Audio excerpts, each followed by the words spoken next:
Bonjour, dans ce dernier épisode, je voudrais vous parler des dernières étapes que vous allez devoir franchir avant de pouvoir envoyer votre livre pour sa mise en ligne sur le serveur.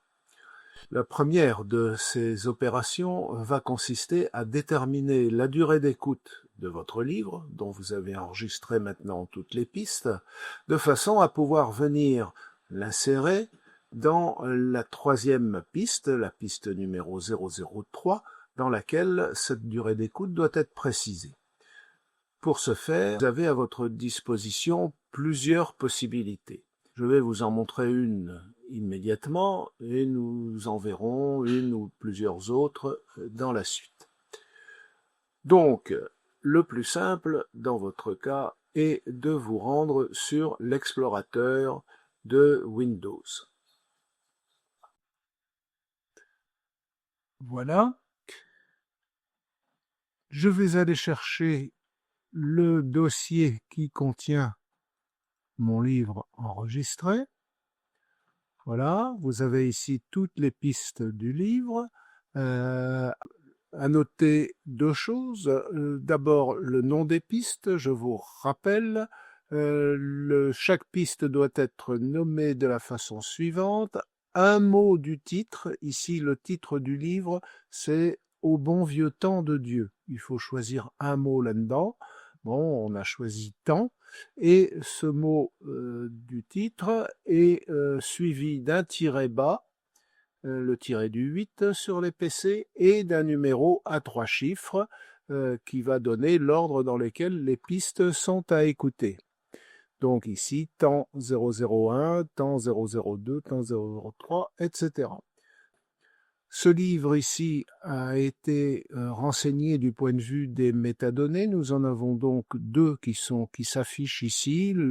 C'est généralement l'affichage par défaut de l'explorateur de Windows. La première, c'est le numéro de piste. La deuxième, c'est le titre du chapitre ou de la piste. Nous allons voir ça plus en détail dans 5 minutes. Pour l'instant, je ne m'attarde pas là-dessus. Ce qu'il vous faut savoir, c'est que vous pouvez, en cliquant avec le bouton droit de la souris, dans la barre de titre là-haut où il y a numéro, titre, interprète, album, etc. Vous cliquez avec le bouton droit dans cette zone. Vous pouvez prendre autre, par exemple. Vous pouvez dire que l'interprète et l'album, ça ne vous intéresse pas puisque nous n'avons pas renseigné ces données-là. En revanche, vous pouvez rechercher, entre autres choses, dans toute la liste qui est ici, la durée. Vous validez et à ce moment-là, la durée du morceau, ou de la piste en l'occurrence, s'affiche ici en heures, minutes, secondes. Alors pour connaître la durée totale, bon bien sûr, vous pourriez faire la somme manuellement de toutes ces durées. Bon, c'est un peu fastidieux, faisable, mais un peu fastidieux. Il y a beaucoup plus facile. Vous faites CTRL-A, ce qui sélectionne la totalité des pistes, et sur n'importe laquelle, vous faites un clic droit et vous choisissez Propriétés. Dans Propriétés, vous avez deux onglets, Général et Détail. Vous choisissez Détail et ici, Magie, vous trouvez la durée totale de vos pistes, à savoir ici 8 heures, 0 minutes et 45 secondes. Bon. Inutile, bien sûr, de donner des secondes dans la piste 3 où nous allons l'enregistrer. En revanche, on va essayer d'arrondir les minutes. Donc, puisque c'est plus près de 8 heures 1 minute que de 8 heures tout juste, nous dirons 8 heures 1 minute. Voilà. Donc, nous avons déterminé la durée totale de notre livre. La durée totale d'écoute de notre livre. Nous allons donc pouvoir maintenant retourner dans Audacity, dans lequel nous allons ouvrir ou apporter plus précisément la piste 3 de notre livre. Bon, bien sûr, il faut naviguer dans les différents dossiers pour la trouver. Là, tout était prêt. Je l'ouvre et je vous fais écouter à partir d'ici, par exemple, à peu près au hasard, ce qu'on y entend. 2023. Ça, c'est l'année d'édition. Traduit de l'anglais Irlande par Laetitia Deveau. La durée d'écoute de ce livre est de 4e de couverture. Voilà, je n'ai pas enregistré la durée d'écoute puisque j'avais enregistré cette piste au tout début de mon enregistrement du livre et je ne connaissais bien évidemment pas encore la durée d'écoute. Je vais donc employer la technique que nous avons déjà vue pour insérer ou pour corriger une partie de la piste que je réenregistre. Je vais me positionner ici tout à fait à la fin de la durée d'écoute. Je vais maintenant passer en enregistrement, mais en appuyant, comme nous l'avons vu, sur la touche majuscule de façon à enregistrer sur une deuxième piste en dessous de la première. Et je vais annoncer la durée qui, je vous le rappelle, est de 8 heures 1 minute. 8 heures 1 minute. Bon, je vais juste écouter ce que j'ai dit là. 8 heures 1 minute. Bien. Vous remarquez une première chose, deux choses. L'amplitude ici semble plus forte que là-haut, donc nous aurons à l'ajuster. Et surtout, nous avons du bruit de fond, alors que nous l'avions supprimé dans la piste initiale. Il faut que nous le supprimions ici. Donc, nous allons faire comme d'habitude, prendre un petit peu de bruit de fond. Alors là, il y en a très très peu, du bruit de fond pur. Ben, ça va marcher quand même, vous allez voir. Effet, réduction de bruit, prendre le profil du bruit. Je sélectionne toute la piste. Je refais effet, réduction de bruit validé. Hop, voilà. Par acquis de conscience, je vais faire aussi la courbe de filtrage. Appliquer. Voilà, là je ne devrais plus avoir de bruit de fond. Écoutons. 8 heures 1 minute. Voilà, c'est parfait. Donc, je vais prendre mon 8 heures 1 minute qui est ici.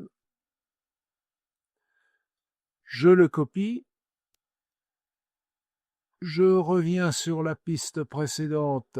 Je crois que c'est ici que ça se passait. Par Laetitia Deveau. C'est là, pardon. La durée d'écoute de ce livre est de... Voilà, et de... Donc, je me positionne juste après et je fais coller. J'ai collé mon 8 heures 1 minute. Je réécoute. La durée d'écoute de ce livre est de 8 heures 1 minute. Bon, c'est un peu trop fort, c'était prévu, nous l'avions vu, bah c'est simple, on va le sélectionner, on va faire effet amplification, on va retirer 1 décibel pour commencer, on verra bien si c'est assez. Non, c'est pas tout à fait suffisant, donc je le refais avec CTRL R qui réapplique, petite révision, CTRL R réapplique le dernier effet que l'on a appliqué. Voilà, ça me paraît à peu près correct, je l'ai appliqué 3 ou 4 fois, je réécoute une fois de plus. La durée d'écoute de ce livre est de 8 heures 1 minute. Et voilà. Ça me paraît très bien. Donc, ma deuxième piste, je n'en ai plus besoin. Je le supprime et je fais fichier exporter en MP3. Je l'exporte à la place de l'ancienne, enregistrée. Existe déjà, voulez-vous la remplacer? Ben oui. Les métadonnées, nous allons voir ça dans 5 minutes ici, elles ont été remplies, validées. Et voilà. J'ai renseigné définitivement ma piste 3. Elle est prête pour la mise sur le serveur. Elle est complète. Voilà. Je peux fermer Audacity. Ceci étant fait, l'opération suivante que vous allez devoir faire va consister à soumettre à nouveau l'ensemble des pistes que vous avez enregistrées à MP3Gain. Vous l'avez sans doute déjà fait piste par piste au fur et à mesure des enregistrements, mais je vous recommande de le faire une nouvelle fois sur l'ensemble de vos pistes, cette fois-ci, pour vérifier que chacune est bien proche de la norme de 88,5 décibels et aussi que l'ensemble est homogène et qu'il n'y a pas de trop grande disparité de volume entre les différentes pistes. Donc je vais vous montrer ça très rapidement puisque nous avons déjà vu l'utilisation de MP3Gain. Et donc bien sûr, nous allons commencer par ouvrir MP3Gain. Nous allons charger nos fichiers. Pour cela, deux possibilités. Soit je clique sur Ajout fichier et je viens chercher dans mes dossiers celui de mon livre. Je trouve mes différentes pistes, je les sélectionne toutes, c'est-à-dire soit je sélectionne la première et en appuyant sur la touche majuscule, je sélectionne la dernière, ou je fais CTRL A, ce qui revient au même, je sélectionne ainsi toutes les pistes et je peux les ouvrir. Autre façon, je clique sur Ajout dossier, je sélectionne mon dossier et toutes les pistes s'ouvrent, c'est encore plus facile. Une fois que toutes mes pistes sont ici présentes, je vais lancer l'analyse piste. Après m'être assuré que le volume cible est bien à 88,5 décibels. Analyse piste. Et cette analyse démarre, prend évidemment un certain temps puisque certaines pistes sont longues et qu'il y en a un bon nombre.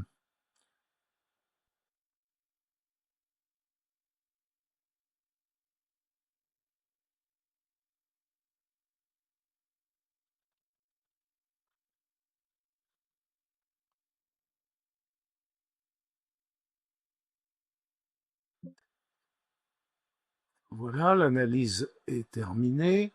Nous voyons que dans la colonne gain piste, la plupart sont à 0 puisque j'ai déjà fait le traitement, sauf les pistes 2 et 3 qui ont encore un gain un petit peu inférieur à la norme. On peut leur appliquer, grâce au gain piste, les 1,5 décibels qui manquent. Je vous rappelle à ce sujet que, au-delà de 3 décibels, il est préférable de passer par Audacity plutôt que par le gain piste de MP3Gain. Bon, ici, en l'occurrence, il n'y a pas de souci, nous pouvons le faire. Voilà, c'est très rapide. Tout est maintenant à 0. Nous avons une piste en rouge qui nous signale des distorsions. Il y en a à la fois dans la colonne écrêtage et dans la colonne distorsion. Cela, si bien sûr, est normal, puisque s'il y en a avant, il y en a après aussi. Ces distorsions sont généralement dues juste à une intonation un peu plus forte sur une syllabe et donc ne tirent pas à conséquence. Il serait bon de revérifier, si on ne l'a pas déjà fait, en ouvrant la piste sous Audacity pour visualiser ces saturations, qu'elles ne sont pas gênantes, qu'elles sont très brèves et qu'elles ne s'entendent pas à l'audition. Bien, donc là, je constate également que aucune de mes pistes ne s'éloigne notablement de 88,1 et qu'on n'a pas des écarts extrêmement forts entre deux pistes consécutives, ce qui serait peut-être un peu gênant à l'écoute s'il y avait vraiment des sauts de volume sonore dans un sens ou dans un autre au passage d'une piste à l'autre. Bien. Là, tout va bien. Les modifications, je n'ai pas à les enregistrer, elles ont été faites automatiquement dans les fichiers sur le disque du PC. Donc, mon opération MP3Gain est terminée et je peux fermer ce logiciel. Puisque tout est correct maintenant, nous allons pouvoir enfin nous intéresser aux métadonnées. Alors, je vous ai dit tout au long de la présentation que nous verrions ça plus tard. Eh bien, plus tard, c'est maintenant. Nous allons parler des métadonnées. Vous avez vu que lorsque vous exportez un fichier, une piste, s'ouvre l'éditeur de métadonnées. Je vous rappelle comment cela se passe. Vous avez enregistré votre piste, tout est bien, tout est corrigé, elle est tout à fait parfaite. Vous allez vouloir l'enregistrer sur le disque, vous faites fichier, exporter en MP3. Vous choisissez le dossier dans lequel vous voulez le mettre, vous lui donnez un titre. Pour l'exemple, je vais choisir formation 001 par exemple, et je vais enregistrer. Et c'est à ce moment que s'ouvre l'éditeur de métadonnées, plus exactement de balises de métadonnées. Donc ces métadonnées, pour faire court, ce sont des commentaires, des informations complémentaires qui sont associées au fichier MP3. Il y en a une grande quantité possible. Audacity vous en propose là quelques-unes. Et heureusement, celles qui nous intéressent sont parmi celles que nous propose Audacity. En fait, sur les 7 qui sont présentées ici, il n'y en a que 3 qui vont nous intéresser. Celle qui s'appelle titre de la piste et dans laquelle nous allons, comme son nom l'indique, enregistrer un titre, celle qui s'intitule numéro de piste et celle qui s'intitule genre. Les 2 premières sont assez simples à expliquer. Titre de la piste, eh bien, c'est un texte tout simplement qui décrit ce qu'il y a dans la piste. Suivant les cas, il peut y avoir des variantes. En effet, vous avez des livres qui ne comportent aucun chapitre, donc que mettre dans le titre. Vous avez des livres qui comportent des chapitres, mais les chapitres n'ont pas de titre ou n'ont pas de numéro. Que mettre encore une fois dans le titre? Il s'agit là de cas particuliers qui sont traités très précisément dans un document que vous pourrez, le moment venu, télécharger sur le site des bibliothèques sonores. Mais nous allons nous limiter au cas simple. Cette piste représente un chapitre qui a un titre ou un numéro et un titre, qui de toute façon est annoncé dans la piste lorsqu'on l'enregistre, eh bien on va remettre ici en titre de la piste la même chose que ce qui a été enregistré en tête de la piste. Donc par exemple, chapitre 1.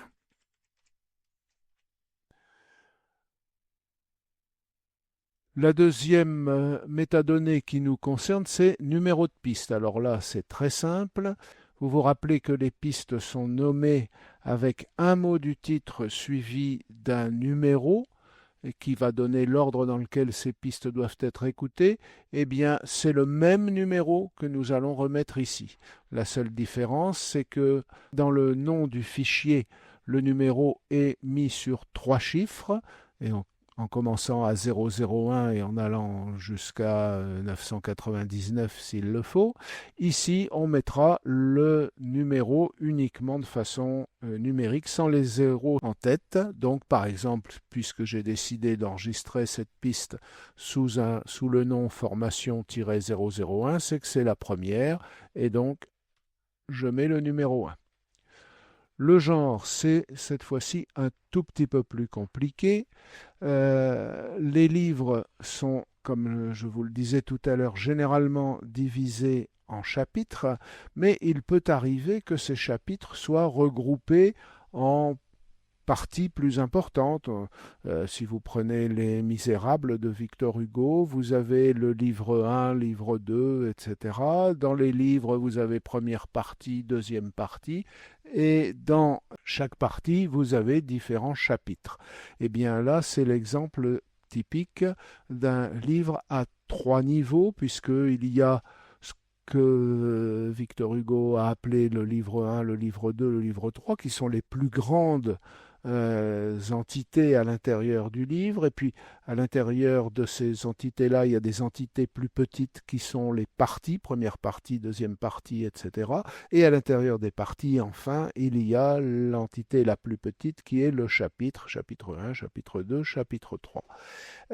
Eh bien ça veut dire que et ce livre est à 3 niveaux. Le premier niveau correspond aux entités les plus larges. Donc dans le cas des Misérables, il s'agit de livre 1, livre 2. Tout ça, c'est du premier niveau.